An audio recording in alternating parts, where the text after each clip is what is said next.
Hey guys, so I'm here with baby Lizzie, and I'm going to answer some questions, questions that I got. But in the meantime, before I get started, I'll tell you guys really quickly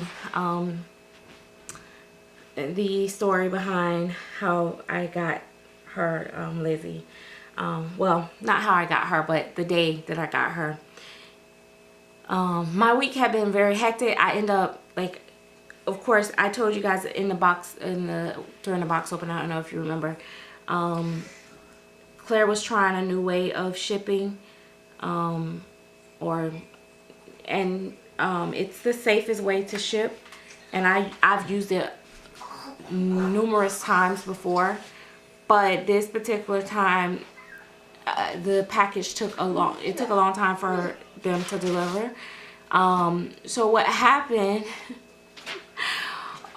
she was shipped out with all the other babies on Monday.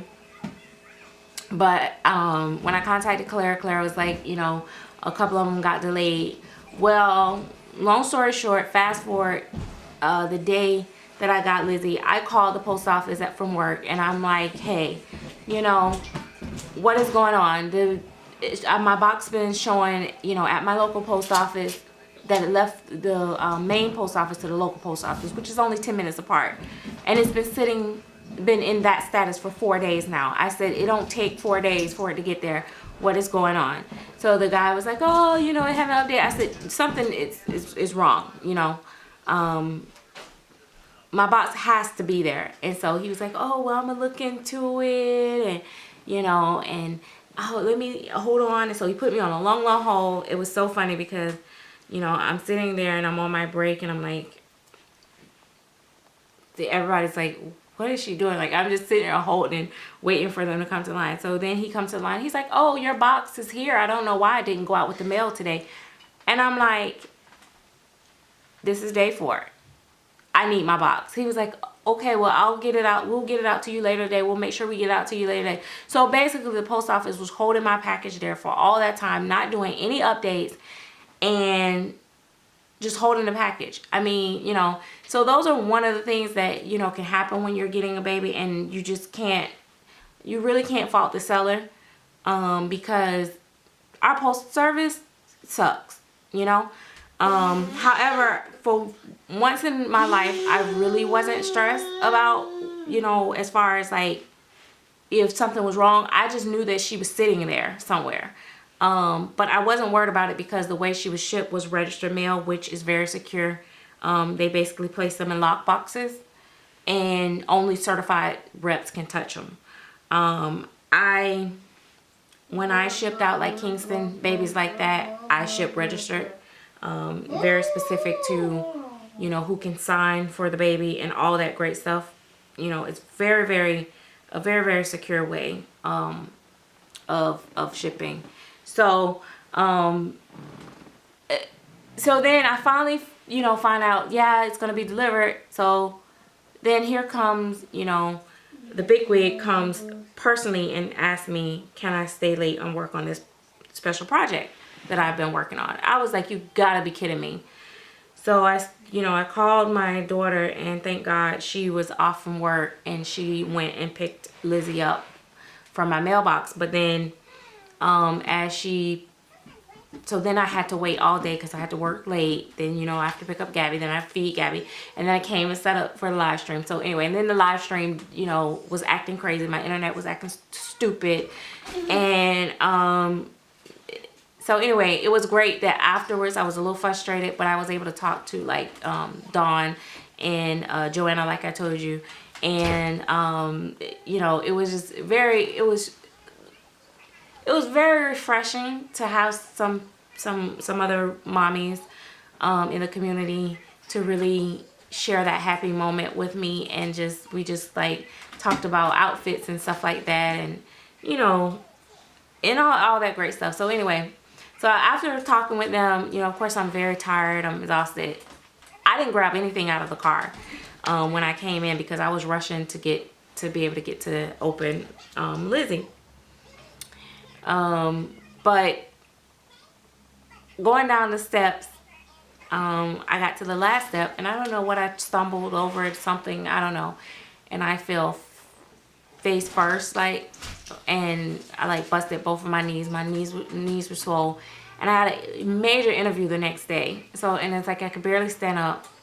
So I did, you know, soaked, and you know, a couple people prayed for me, and you know, all this stuff. And so anyway, long story short, I did make it to the interview and everything, and I did fine, I guess. I don't know, soon, but I had my second interview the next day. So my week has just been very hectic. Okay, but it was very much worth it because she is amazing. Her markings on her face are so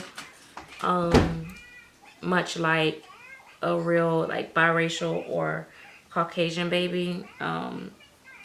You know, different babies have different I don't know, you know, their skin tones are different and stuff like that. But anyway, I really love her. So anyway, so I haven't got a chance to spend much time with her. So now I'm like 6 minutes in, so I don't have much time to talk about the topic. But if I run out of time, I'll continue on another video. So purchasing silicone babies was the question, and my main thing to people that are new to collecting silicone babies, silicones is a very, very, very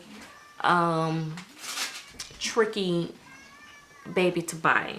They can often photograph very well and not be so good. There's so many different facets to collecting silicone baby because it's all about the feel for most of us. And for me now, it's more about the feel and the realism in them. And the baby can look good from afar but be lumpy, you know, like have all these lumpy clumps on them, or you know, tons of repairs. And people will tell you, oh, with silicones they're not perfect, which is true. They're not like vinyl kids. They're not like everything's gonna be super perfect and smooth, you know, 100%, because they're not ran through a machine, you know, like factory produced. So close-up pictures, definitely. Be sure when you're buying though, that you don't just buy from any Joe Blow. You don't buy any random odd looking, you know, baby, because when you get to the point where you want to upgrade, or and we all say, oh, I don't buy to sell, I buy to keep, but we all know that at some point in our collecting I don't know, time, we sell at some point. And if you got this baby that nobody else like but you, guess what? When you get ready to sell it, you're either gonna have to practically give it away, or you're not gonna be able to get rid of it. And I have friends in the community right now that spent thousands of dollars for babies, and they just cannot sell the babies because it's not that, some of them, it's not that it's not a nice baby, but it's just not by a well-known artist or a you know, a very favorable or I don't know how to put it, like a sculpt that everybody is going after. So when people say, oh, you know, people always chasing brands and all that and stuff, I don't promote that.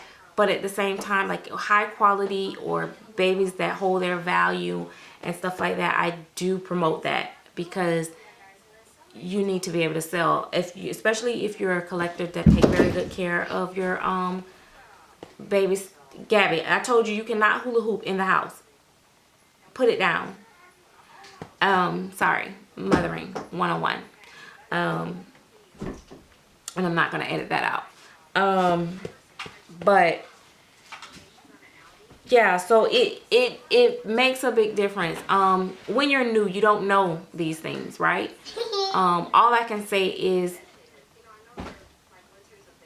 when you're new, you know, ask questions, look around, see if it's other mommies that have a similar have the baby, have that sculpt, what they think about it, how it looks in their videos, how it look in their pictures versus the artist pictures, because you know, we all know sometimes, you know, people are photographers and great with cameras, and they can change a lot in pictures and stuff.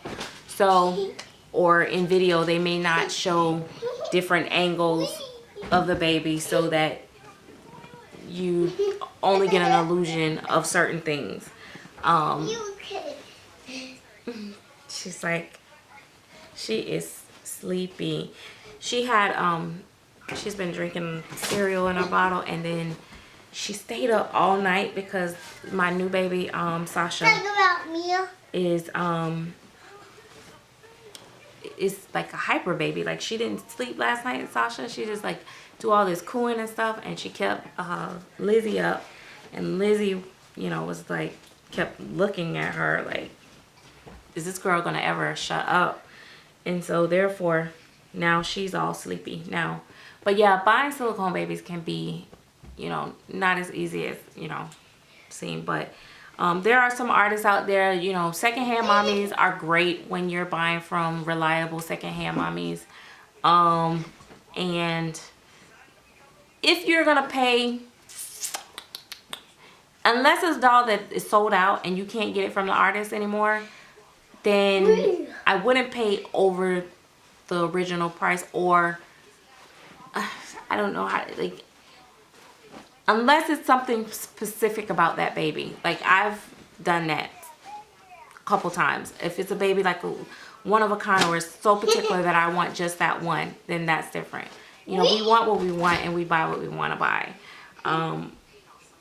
We're going to talk about this a little bit more. Maybe in the live stream tonight I'll talk about this even more so. But I have to cut here and then we'll go to the next video.